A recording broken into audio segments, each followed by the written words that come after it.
ओम गुरुर्ब्रह्मा गुरुर्विष्णु गुरुर्देवो महेश्वरः गुरुर्साक्षात् परम ब्रह्म तस्मै श्री गुरुवे नमः। कथा चल रही थी अयोध्या कांड की श्लोक का। यस्यांके च विभाति भूधर सुता देवापगामष्टके भाले बाल विधुर गले च गरलं यशोरसी ब्याल रात। शिवजी की बाईं ओर हिमालय पुत्री बैठी हुई है। शिवजी की पत्नी सहित है। तुलसीदास जी ने स्तुति की। पति और पत्नी का संबंध जो है अच्छा होना चाहिए, आपस में टकराव नहीं होनी चाहिए। अयोध्या कांड सिखाता है जैसे शिव और पार्वती एक साथ बैठे हैं, एक साथ किसी कार्य को करते हैं, दुख सुख में साथ देते हैं, वैसे ही हम युवावस्था है आपस में बना करके रखें। एक भाई की पत्नी की मृत्यु हो गई, सब इकट्ठे हो गए। पत्नी की अर्थी बंधी और जब बाहर निकाली तो दरवाजे पर एक कीला लगा हुआ था, कांटी जिसे कहते हो, उसमें अर्थी टकरा गई और उसी क्षण पत्नी को चेतना आई। वह बैठने की कोशिश करने लगी, सब घबरा गए। अर्थी नीचे रखी, खोल करके देखा तो पत्नी जीवित हो गई थी और वह पत्नी जो है 7 साल तक जीवित रही। फिर अचानक उसकी मृत्यु हो गई। इस बार कील का ध्यान रखना, इस कील ने मुझे 7 साल बहुत तकलीफ दी है। ऐसा है दाम्पत्य जीवन। मतलब वह तो जीवित थी, अजीवित को ही उसने आरती पर डाल करके ले गया। बताओ, कील में लग गया तो उसको होश आ गया, है कि नहीं। अब उसके लिए कठिनता हो गई, जो चली जाती तो अच्छी थी। अब वो 7 साल तक बैठी रह गई। अब इसको दुख हो रहा है, कहता अब कील देखना, 7 साल बहुत तकलीफ दी है, यही बात है। तो ऐसा दाम्पत्य जीवन दुखी जीवन नहीं करो। पत्नी तो लक्ष्मी होती घर में, और पत्नी को आप नौकर जैसे समझते हो, ये आगे काम कराओ कुछ और कुछ लेना देना नहीं है। ऐसा नहीं होना चाहिए। उसको भी तो शौक है, उसकी भी तो इच्छा है, उसकी इच्छा की पूर्ति तो होनी चाहिए। उसकी इच्छा की पूर्ति कौन करेगा? तो पति ही करेगा ना। तो पति का कर्तव्य बनता है जो उसको कोई कमी हो उस कमी को पूरा करो। अगर आप समय पर उसको उस वस्तु को देते रहोगे तो इच्छा उसको अपने कम हो जाएगी। आज आप 4 रोटी खाते हो, कल 2 रोटी खाओगे, यही है ना। इच्छा धीरे धीरे मर जाता है ना, यही बात है। तो आप देते रहो, माने पत्नी को साथ देते रहो। साथ देते रहोगे तो एक दिन आपके लिए भी तो सोचेगा ना, हमारा पति हमारे लिए कितना कर रहा है, इतना परेशान होकर के मेरे को कोई चीज़ की कमी रहने नहीं देता है। आखिर हमारे पति के पास है या नहीं है, उसको अपने आप हृदय पर इसका प्रभाव पड़ेगा और आपके भी तकलीफ को समझेगा।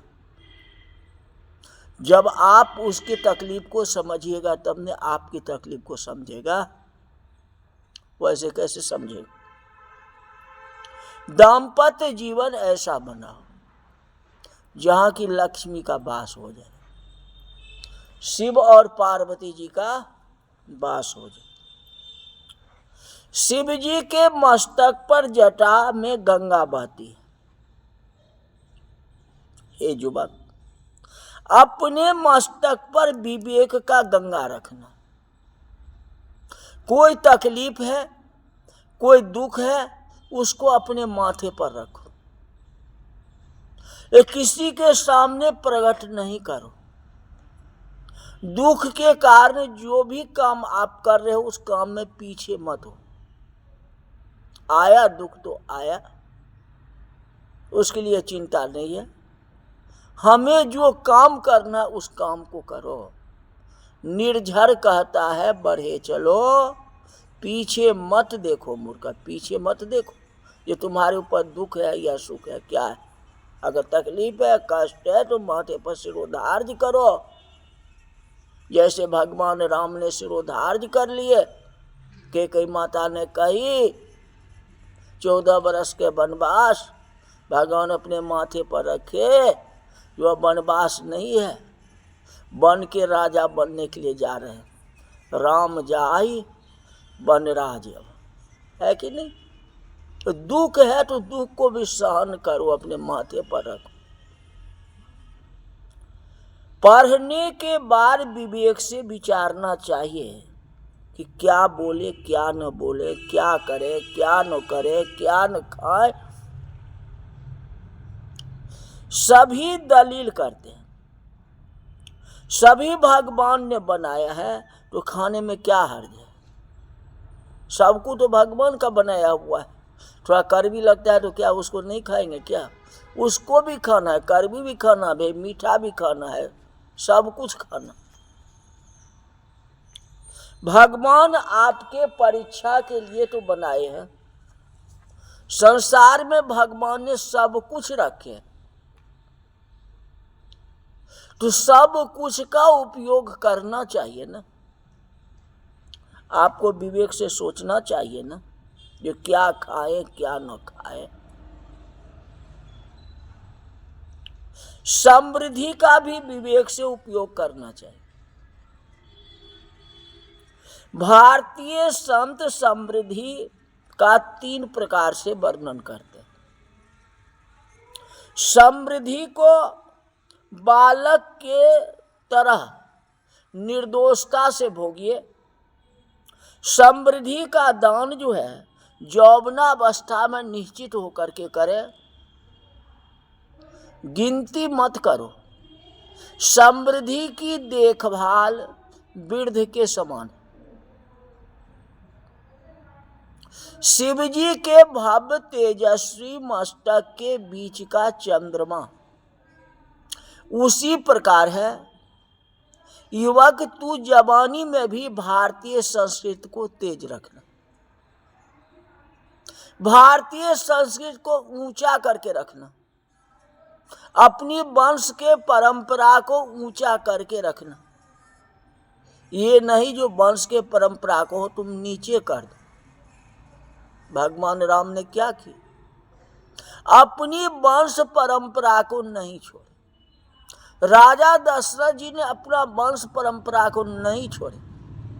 रघुकुल रीत सदा चली आई, अप्राण जाय पर वचन चाहे मृत्यु को प्राप्त हो जाए, लेकिन वचन को मुकर नहीं सकते। तो जिससे आप जो वचन देते हो आपका कर्तव्य है, निभाना है। सबरी वृद्ध थी,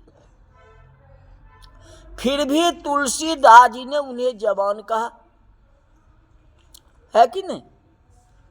साहित्य का ये नियम है, भामनी शब्द का प्रयोग जवान स्त्री के लिए किया जाता है। भाम सबरी वृद्धा थी, फिर भी तुलसी जी ने आरण्य कांड में 3 बार भामनी कहा, हे सबरी मां तुम भले ही वृद्धा है, पर मन वचन और कर्म से भक्ति में तो जवान है। क्योंकि तुम्हारे पास में भक्ति है, ज्ञान है, कर्म है, तुम जवान हो, तुम भामनी हो। मानव ये सब वृद्ध हो, पर उसका प्रेम भक्ति और भाव जो है कभी वृद्ध नहीं होता। भाव वृद्ध हो गया तो आप समाप्त हो जाएगा, समाप्त हो जाओगे। भीष्म की सफेद दाढ़ी थी और इतनी उम्र होने पर भी महाभारतकार उन्हें जवान कहते हैं। आज समाज में 32 वर्ष का युवक जो है वृद्ध दिखाई देता है, तेजहीन दिखाई पड़ता है। तपस्या से ही तो तेज प्राप्त होता है, बिना तपस्या से तेज नहीं आ सकता है। तेज तो तप से आएगा। जवानी में तेजस्विता होनी चाहिए। इसलिए कहता नहीं ये बालक कितना तेजस्वी है, कहता नहीं इसको बहुत तेजस्वी, बहुत पढ़ता लिखता है। यौवन अवस्था वाला व्यक्ति रोता है, कंगाल की कहते यौवन अवस्था वाला व्यक्ति रोता हो या कंगाल की बात करता हो, घोड़ी गाड़ी वाला निकला हो, यह चलता जाता है और हट जा हट जा हट जा, तांगे वाले 5 बार कहे तब वह युवक हटता है। ये क्या उपेक्षा है? यही बात। आप किसी को रास्ता नहीं दोगे क्या? गाड़ी तांगे वाली जा रही है तो उसको रास्ता साइड दो। आप मोटरसाइकिल लेके बीच रोड पर चलाओगे, ये तो टक्कर होगा ना, क्या होगा? सन 1962 में चीन ने भारत पर आक्रमण किया तो दिल्ली में कवि सम्मेलन हुआ। बड़े बड़े शायर जो है इकट्ठे हुए। इन लोगों ने स्वर्ग गीत गाए। प्रसंग बहुत अच्छा है। कवि सम्मेलन में एक कवि ने कहा कि आज हिंदुस्तान खतरे में है, आज भारतवर्ष खतरे में है। तभी दिल्ली के एक युवक ने खड़े होकर कहा कि कौन कहता है कि हिंदुस्तान खतरे में? हिंदुस्तान की भुजाओं में ताकत है। जब तक हिंदुस्तान के नौजवान में खून बह रहा हो, आंख में राम और कृष्ण बैठे हो, हृदय में सीता जी की ममता भरी हो, जिसके अंग अंग में भारतीय संस्कृत हो, तो कौन कह सकता है कि हिंदुस्तान खतरे में है? जाकी सहाय करे करुणा निधि, ताकि जगत में भाग्य घने। हाँ, यदि जवानी समाप्त हो गई हो तो निस्तेज हो तो कौन बचा सके? आज नहीं तो 2-3 सदियों के बाद कोई भी मानने को तैयार नहीं होगा कि हिंदुस्तान के एक व्यक्ति ने लकड़ी के बल पर अंग्रेज को बाहर निकाल दिया था। क्यों हुआ था ऐसा? सत्य और तपस्या मनुष्य का तेजवान बनाता है। महात्मा गांधी तो दंडिये यात्रा किए थे ना, हाथ में तो लाठी ही थी ना। हाँ, लेकिन कितने तेज थे और सत्य और अहिंसा को लेकर के चले। हे नौजवान, तेरे मस्तक को तेजस्विता होना चाहिए, तेज होना चाहिए। युवकों की शक्ति गिरनी नहीं चाहिए, ऊपर उठनी चाहिए। ऊपर से नीचे गिरे तो उसे धारा कहते हैं, ऊपर से नीचे गिरे तो उसे धारा कहते हैं। पर नीचे से ऊपर उठे तो वही राधा हो गई, वही सीता हो गई। उसे प्रेम ऊर्जा कहते हैं। हर समय चुस्त हो, तेजस्विता जवानी में रखो, आलस मत करो। भला बुरा सबके सुन लीजिए, भली बनी आय सबूरी में, मन लागो मेरो यार फकीरी में, मन लागो मेरो यार फकीरी में। जो सो सुख नाही अमीरी में, सो सुख नाही अमीरी में मन लागो मेरो यार, फकीरी में गरीबों की दुनिया है आबाद तुमसे, गरीबों की दुनिया है आबाद तुमसे, गरीबों से है बादशाहट तुम्हारी, गरीबों से है बादशाहट तुम्हारी। दया की न होती जो आदत तुम्हारी, तो सुनी ही रहती अदालत तुम्हारी।